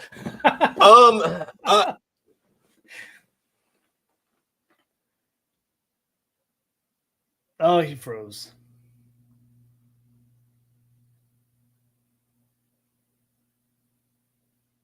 Down in the thing. Are we back? You're back. There you are. Okay. All right. Yeah. No. I had for you. Yeah. No. I did the fucking your internet's fucking lame fucking warning thing. Yeah. But we're back now. Yeah. No. But like I did a couple of those Corsairs, and like they all just hung out, or 2 of them hung out for a long time, and then as soon as I painted the 3rd one, like all 3 of them fucking got sold. Like So it's on somebody's wall somewhere. Yeah. I mean, I could paint you another one. I'll send you an idea. All right. I got a couple Dauntlesses hanging around. The naval dive bombers from World War II, which were Yeah. fucking insane. Yeah. Battle of Midway. That movie right there, that was an insane movie portrayal of what they did. Yeah, Just the dive only bombing. Like, can straight you down. imagine just right to a fucking Japanese destroyer or battleship or their aircraft carrier and everything is just aimed in at you? Yeah, fucking the thing is, like, they only carried one bomb because they needed the rest of the plane to be able to carry the pilot's balls. Yeah. Yeah. That was a good one. That was a good one. Fucking I need to watch it again. Also, long nose. It'd be cool if there was some quality cartoon as the Starship Troopers ones from back in the day. If you're talking about the 1988 Sunrise one, yeah, that was a fucking great fucking. It was a great anime, and it was a great fucking adaptation of Starship Troopers. Not not perfect or not one for one, but it's still pretty good. Pearl Harbor and Midway was good movies. I don't think I've seen Pearl Harbor since high school. Guys, VHS. Yeah, The Tupacs. there's this guy. The 2 DVD series. Yeah, there's this guy on fucking TikTok, and his whole shtick is that he collects Titanic VHSs, and he's got like a whole fucking garage full of Titanic VHSs, and then like he's got like a board with like tick marks on it, and then people see it and send him their old Titanic VHSs. He's like, oh hey, thanks, Maddie Smith in Oklahoma, for sending me your copy of Titanic on VHS. I'm putting it in my collection and your name on the wall. And like that's the whole fucking video. And this dude's got like 1 million fucking followers. It's like what the fuck, man? What's he gonna get out of it? A fucking lot of copies of fucking Titanic. Is he gonna build a mock version of that table that Rose was on, saying that Jack, there's not enough room, and he's gonna lay on it and goes, bullshit, there wasn't enough room. Right there, motherfucker. No. I saw something fucking not too long ago about the making of that movie, and like they had one of those like deep sea subs that James Cameron would go down in and like look at the fucking Titanic while they were shooting. Really? And apparently he was down there looking at it one time, and there's video of him coming up. It's like some of the behind the scenes stuff, and he's it might have been a little bit before Titanic or after Titanic. I don't know. Anyway, fucking he gets up from this fucking sub, and Bill Paxton is standing there, and Bill Paxton's like all freaked out. And James Cameron's like, is everything all right? And then like Bill Paxton like tells him that like 9/11 happened. And it's like all on camera. It's like, oh, this is an interesting video. Huh. Well, good for y'all. That's crazy. Mm-hmm. Somebody made a comment. It was interesting how Titanic is about a woman talking about her days or her time on a cruise ship, not being loyal to her fiance, instead of talking about her life and everything and during her dying few hours.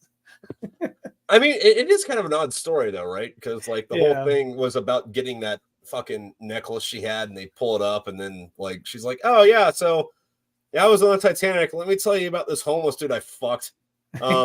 Thanks for the necklace. Boop. And chunks it. Like, what the fuck are you doing? Flyboys, World War I fighter pilots. I thought Flyboys was Navy Pacific War. Is that a movie? Yeah. I mean, I could be wrong. Oh, yeah, that was a good one. James Franco. That was World War I. Was it? Okay. All right. I think. Bad.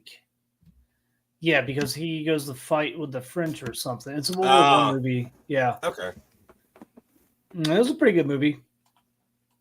The one thing that I do want to see is it's on Apple TV. It's the one about the bombers. Yeah. It's got a cool name too. But that's made by fucking the Band of Brothers crew, isn't it? I think it is. Yeah.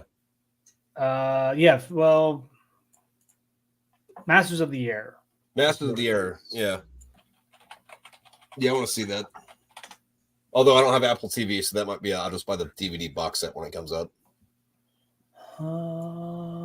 Who is developed by John Olroff. Directed by a whole bunch of people I don't know. And let me see, Band. But yeah. Well, it's related. It's part of like that whole series, Band of Brothers, The Pacific. So I think it's going to have the same vibe and feel of it, which I think is awesome. There's only 8 episodes. Well, I mean, it's a miniseries, so yeah. I mean, that checks out. There's a part 9 that launches in 2 days. So this is actually still occurring. Oh, okay. All right. 3 days, the 15th. Cool. That's pretty cool. Yeah. United States Army Air Force Air Cruise. Yeah, I mean, it looks good. Yeah. But I finished Band of Brothers.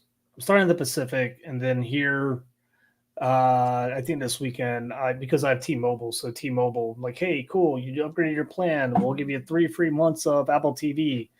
And I'm going to use it to watch all the shit that I've seen previews for that's only on Apple TV, and then like not renew it whenever it expires. As one should. Yeah, and like streaming services are a fucking bitch now too, because it's like fucking. There's like what 40 fucking of them, and like not everything's just on the same one, and it's like fucking you subscribe to all of them because you want to bounce around, and it's like it's just fucking cable again, you know? It's like fucking. I guess the smart thing to do would be like you pick a month out of the year that you're in it. It's like this month I'm watching HBO.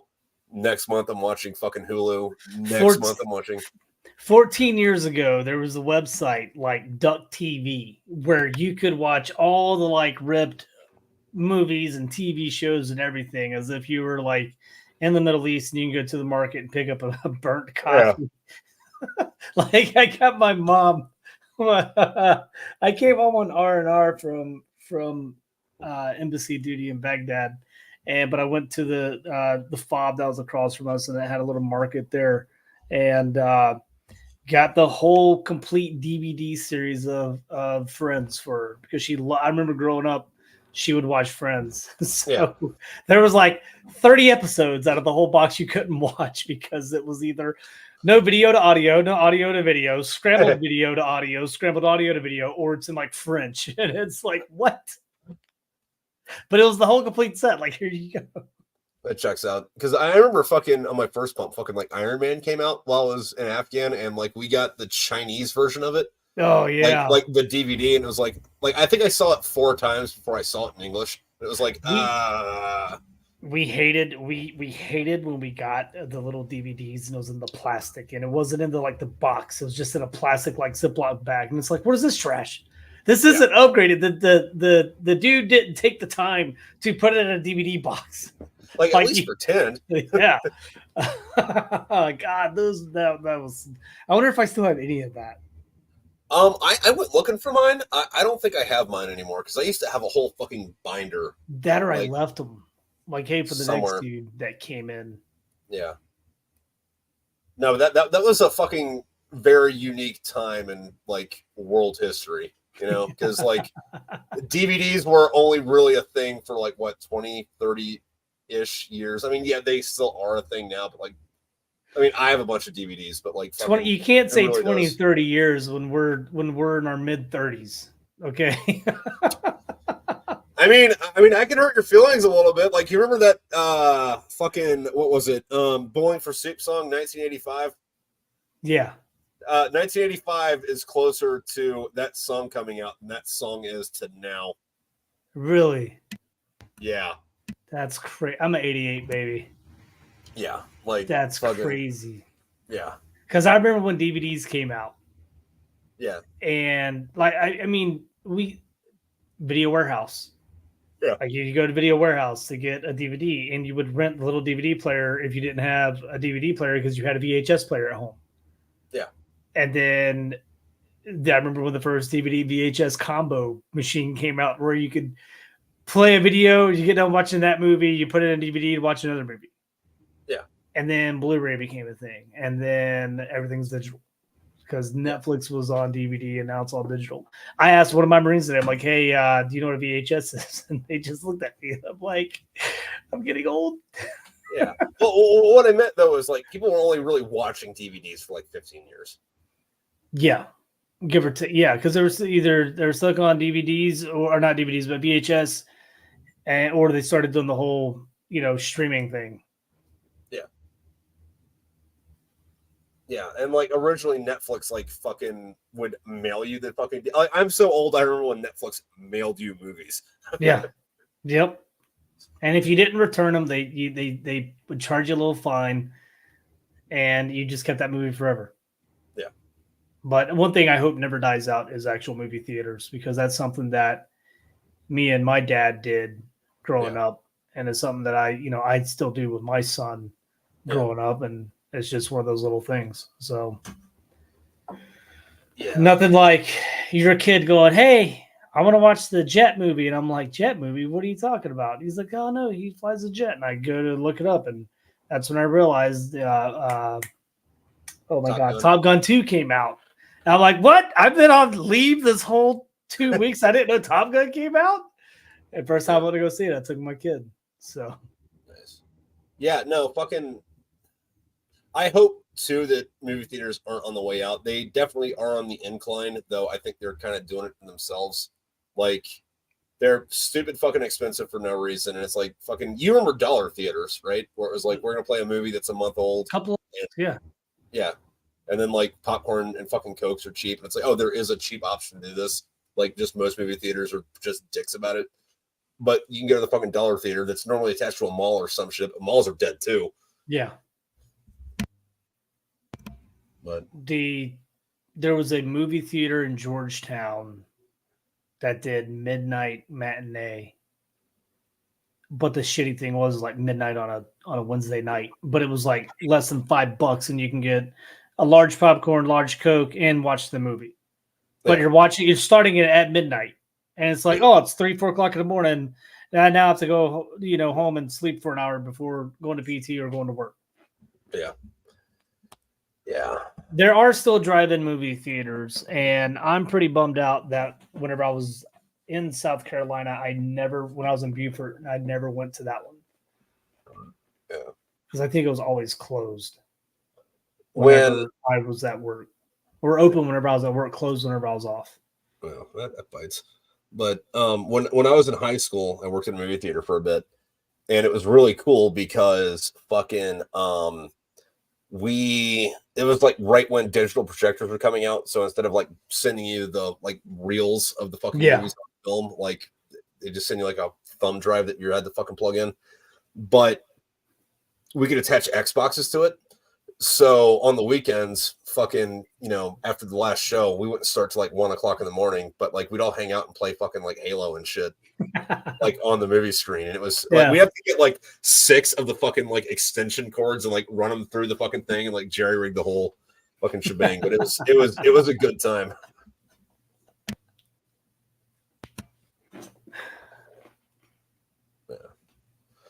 Dude, yeah, no, that movie theater in Oceanside was fucking sick, fucking long nose. I'm assuming he's talking about the one that's on the strip next to the fucking Haunted Head and the fucking Pure View pub and shit. No idea. Never been there. You're missing out, man. That's like actually no, not you're missing out. You done missed out because you also kind of need to be a boot when you do it. Yeah, like that's the best experience because like I went back fucking like later. And tried it again. It's like this is not the same as a sergeant. Like you really have to be a Lance Corporal to fucking. Not that I couldn't enjoy it as a sergeant, but it was like no, you need to be a dumb shit fucking Lance Corporal to like get the full experience. So you were out Cali, your first duty station. Yeah, I was at 8th and 9, then I reenlisted for embassy duty. Yeah, and then you got stuck at fucking Makayak. Yeah. Yeah. Then I went to Florida and then South Carolina, then Georgia, and now I'm in Arizona. So where I'm going to end up retiring. Well, fucking that's the other fucking thing. So yeah, you've been in the Marine Corps for 20 years, you old bastard. What was Vietnam like? One of my Marines legitimately asked me if I still use a typewriter at home. And wait, like he wasn't fucking around? No. They honest to God thought that I had. Yeah, and I'm like, I said, go walk down to the end of the hallway, open the hatch, and see if it's raining outside. No, and like typewriters are the thing where it's like, yeah, no, when I was growing up, there was one in the house because I don't know, somebody like my mom or dad used one in high school and they just never got rid of it. But no one ever used the fucking thing. Yeah. My grandpa has one. I don't know the last time he used it. I know that he has used it in the last 10 years. The last time I actually used a legitimate typewriter was at the Makayak because we actually had one for promotion warrants. We only use it for promotion warrants. Don't you guys just print those out and like type somebody's name on it? Well, that's for the sergeants and below. All staff and seal promotion warrants, like today, I had to generate a template because they didn't have a proper one. And we got our new staff and seal promotion warrants because they actually changed the whole verbiage of it. It has the proper commandant's name on it because the former one was General Berger, now it's General Smith. So I just took the whole pack of 80 of the old ones. I'm like, I'm going to go through this whole template process to get you, make sure you guys are set up for the future until they change the warrant again down the road. I'll be out of the Marine Corps by then. So, but yeah, those, and then officers are the ones that are generated and mailed out still with their name on it and everything. So I did not know that. I just kind of figured you type something in Microsoft Word and printed it on. Nope. Huh. The staff and seal now.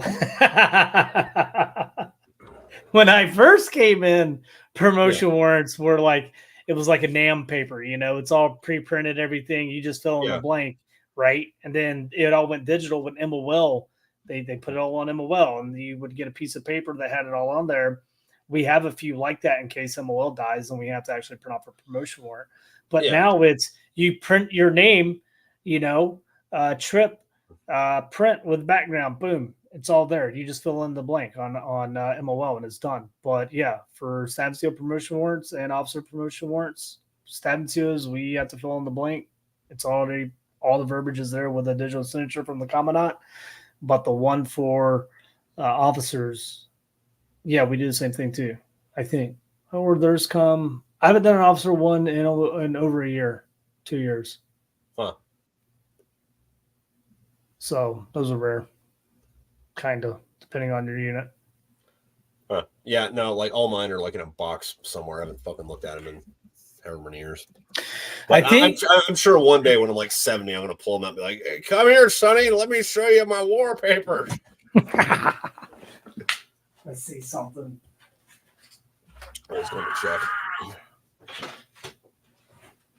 So you got out in 2010. You went to singing after that year and lost 25. So that would have been 2 or 3 5, right? Long nose, because I was in Afghan in 08 with 2.7. We had 20-ish KIA, and then I was there with 3.4 in 09 and 10. I think we ripped out with fucking 3.5 or 3.5 ripped out with us. Yeah, that sounds right. My first legit, no, that's corporal. That doesn't matter. Yeah, Lance Corporal. I mean, yeah, because I remember that being in that fucking.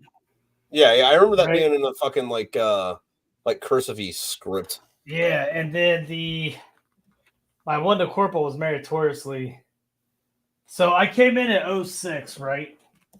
Yeah. June of 06. And then I got promoted Lance Corporal March 1st, 2007. And then I got promoted meritoriously to corporal September of 2007. So, like they. Oh. Yeah. And then the CEO from whatever was that 8th and I was Colonel Crow. And Sergeant Major Watkins. I think Sergeant Major Watkins was a sergeant major that was from Albany, Georgia. So he knew exactly where I was from. And he was like, you can fit like 200 of your hometowns into DC. So mind your P's and Q's. And then I didn't get promoted to sergeant until 2010. So yeah, were you September. Fucking, were you fucking PFC and boot camp then? Yeah, I was contract PFC. I didn't know it until I graduated boot camp. Oh, They were like, "Hey, we gotta put these on your uniform," and I'm like, "Oh, we need your uniform to send to get PFC put on it." And I'm like, "What?" Oh yeah, no, because I went to boot camp in late 06 and I was a private and I didn't get promoted to Lance Corporal till like January of 2008. Oh my god. When in 06? I was June. like November. November, October, November. But I graduated October because I got held for almost 15, 20 days. They thought I had a heart murmur. I had to get med boarded at boot camp. Yeah. So, but yeah, September 2007, meritorious promoted to corporal, and then from September 07 to 2010. I got promoted April 1st, 2010. I thought my mass sergeant was fucking with me. I thought it was an April Fool's joke. I had something similar because, like, I think I was a Lance Corporal for 5 years. Yeah. And then I was a corporal for like 9 months. And then fucking I went the lat move, but like inside my fucking MOS. So I got promoted as a 4600 instead of a, fucking 12 or fucking 41 or whatever. Yeah. But the cutting score for that was like super low. But like when I picked up corporal, I think my cutting score was like 2300 or some shit. But then when I picked up sergeant, like because it wasn't in an MOS, it was just in the field. Like it was like 1,000. But my math sergeant comes in and goes, "Hey, who do you want to promote you fucking to sergeant tomorrow?" And I was like, "Don't fuck with me. That's not fucking cool. Like, fuck you, Yeah. And she's like, no, fucking, you're getting promoted. I got your warrant. I was like, oh, neat, cool. Well, I was sitting in our cubicle, one left, one right, because I worked at the Marine Corps Institute, the red books, right? Yeah. And my sergeants went to the Marine to my left, and he was like, "No, I don't want to do the company board." They went to the Marine to my right, who was my roommate at the time. He's like, "No, I don't want to do it." So they came to me last. Yeah. I was like, "Well, can I go now to make sure my uniform's good to go?" I was like, "No, you dumbass, your uniform should be ready to go." I'm like, "Oh fuck," because it's not. Because I'm like, it's at the bottom of my roll locker. That's where it's at. It hasn't been to the dry cleaner since I wore it last, which was last Friday. This is like a Tuesday or something, Yeah. So hey, we released that uniform up for chow. We formed up. Hey, go to chow. Be back at this time. Yada yada. Yada. Cool. Bounced out. I get out. I'm ironing my shirt and I burn it. So then I run out to the dude that's standing guard because this is all the dudes who are waiting on their Yankee white clearances so they can go to Camp David, Waka, or the White House. And me and him were tall and thin, and I'm like, "Yo, dude, can I borrow one of your shirts?" Because I know that all the guard Marines had to have all their shit, tight and everything and prepared. He's like, "Yeah, dude, here's my key card. Go get it." So, and that was I remember my buddy Mikachik. It was me and him. We were down to the last two. And we got called in to the panel, and they're like, the only reason why they picked me over Mikachik was because my pockets to my shirt were flat, like the little flaps. I go up and where you button it. Yeah. They were flat because they were dry cleaned. His weren't because his were dry cleaned. Now, if they would have checked the name marking on the back, I would have lost because it wasn't my shirt. You're not Jeffries. Fuck you. Yeah. Goddamn rigs. So. And then I'll never forget we go up to the battalion board, and it's all the sergeants majors, right? And the only thing I did to prepare for the board was study weapon systems. That was it. Everything about every weapon system under the sun, from grenades to rifles to Mark 19s, everything, right? Yeah.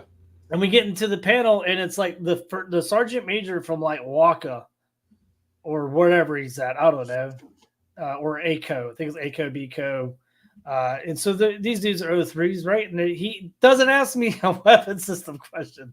I can't remember the first two questions. I didn't know the answer. Next one was, what's the definition of hazing? I'm like, oh shit, I only know like half of that. And then I remember if it's a good time, then someone thinks hazing. And then I remember the senior enlisted for the band was like, I think it was how many stars on the dress blue blouse. And I'm like, 7. I think, I don't know. Sergeant Major asked, who's in your red? Your Todd asked the question back. I asked it back. And he's like, I don't know. I'm asking you. And I'm like, oh, God, I don't know what's happening. So me and then the second dude went up there. His sergeant told him to shout. So he started yelling, and Sergeant Major Watkins was like, "Fuck you! You're not going to yell at me. Get out." So he didn't get it. The third dude went. He got it. The other three, they went. They didn't get it. The second dude, it was me and oh God, I just remember him. He was the voice of Eighth and I at the time. He did all like the narration stuff because he had that deep, throaty narration voice. Ladies and gentlemen. Yeah, something like that, right? And he went commissioned, and then he got out. He went commissioned and he got out.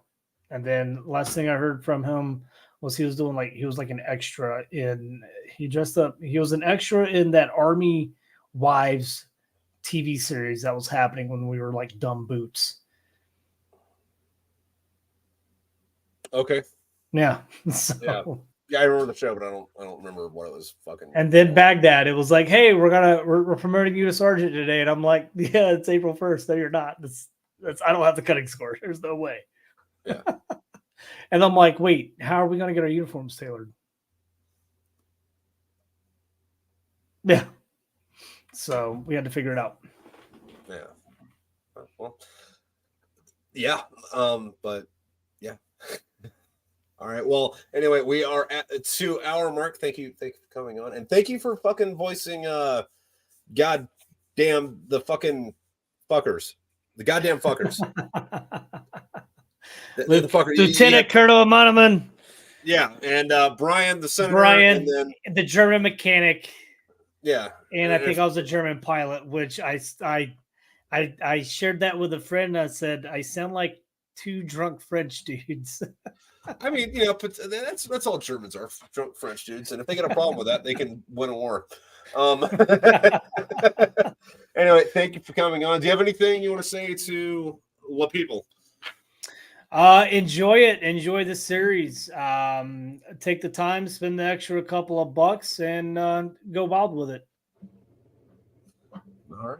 Well, thank you for coming on, and thank you for everyone listening. I think Long Nose has done the last 10, 20 fucking comments. So thanks for hanging out the whole time. Long Nose Grom Life. All right, everyone else. I don't know when the next one of these is. I'll post it somewhere, but we're doing this all this month. All right. Y'all have a good one.